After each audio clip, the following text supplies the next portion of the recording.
امام شافعی رحمۃ اللہ علیہ امام ابو حنیفہ کے شاگرد ہیں، امام محمد سے پڑھے ہیں۔ اور امام محمد کون ہے؟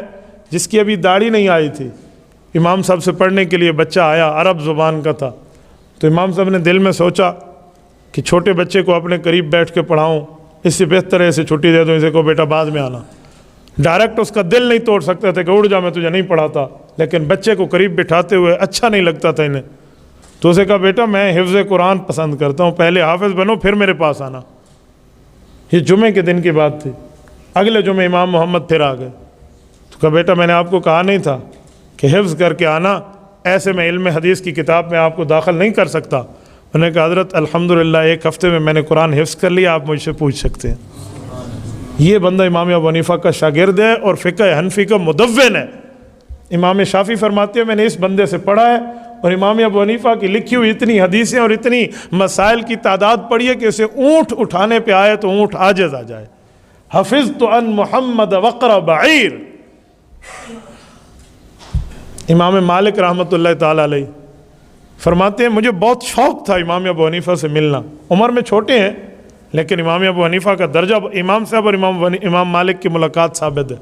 امام صاحب مدینہ منورہ میں تھے تو امام مالک ملاقات کے لیے ملے، اور امام ابو حنیفہ سے علمی مذاق چیک کرتے ہوئے کہ یار اس بندے کی بڑی تعریف سنی ہے، بڑے بڑے صحابہ سے اس نے پڑھا ہے، ذرا دیکھیں یہ کس حد تک ماہر ہے۔ تو امام مالک نے پوچھا انت من این، آپ کے شہر کا کیا نام ہے؟ تو امام ابو حنیفہ نے بڑی متانت سے جواب دیا انا من اہل الکوفہ، میں عراق کے شہر کوفہ کا رہنے والا ہوں۔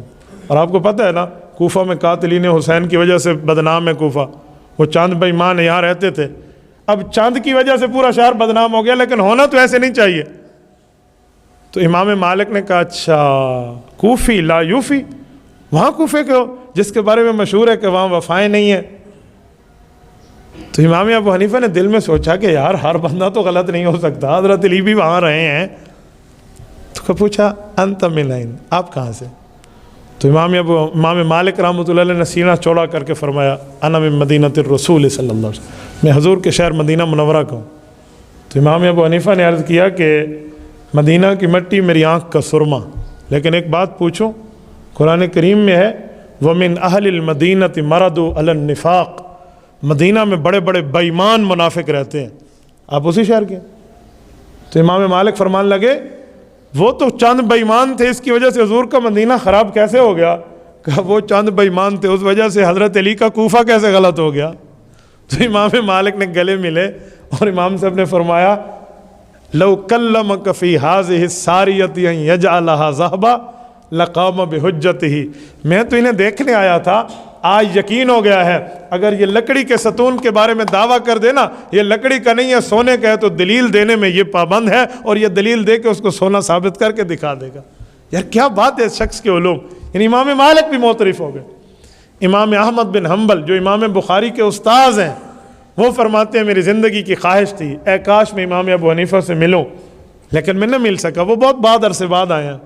تو کہا ہوا من العلم والزہد والتقوی وإثار دار الآخرہ بمحل لا یدرک ممن احد قبلہ، کہ امام ابو حنیفہ علم میں، تقوی میں، ورع میں، للہیت میں، اللہ کے ڈر میں اس حد تک پہنچے تھے کہ بعد والوں میں کوئی بندہ اس کا مقابلہ نہیں کر سکتا۔ امام اعظم ابو حنیفہ رحمۃ اللہ تعالیٰ علیہ نے بڑے بڑے علوم متوجہ کیے، پڑھ لیا، اس کے بعد 40 آدمی کی کمیٹی بنائی۔ 40 کون؟ جو قرآن کے حافظ، حدیث کے حافظ، صحابہ کے فتاویٰ کے حافظ، آثار زبان کے حافظ، عرب نو کے زبان پر ان کی لغت ہو، عرب میں ماہر، کلام میں یعنی علوم میں آخر درجے کے 40 بندے اکٹھے کیے اور ان کو ایک جگہ بٹھایا، ایک سال کے عرصے تک بیٹھ کے کہا الحمد کی الف سے والناس کی سین تک مکمل شریعت کے مسائل لکھو، ہر وہ مسئلہ لکھو جو واضح شریعت پہ نہیں آتا کہ امت اس پہ عمل کر سکے۔ مسئلہ آتا یہ 40 آپس میں بحث کرتے، دلیل چلتی، یوں ہے یوں ہے یوں ہے یوں ہے، ان میں بڑے بڑے علماء ہوتے، آخر میں جب سب متفق ہو جاتے تو مسئلہ لکھ لیا جاتا۔ امام ابو حنیفہ نے یوں فقہ حنفی مرتب کی ہے۔ ان مسائل کی تعداد کتنی ہے؟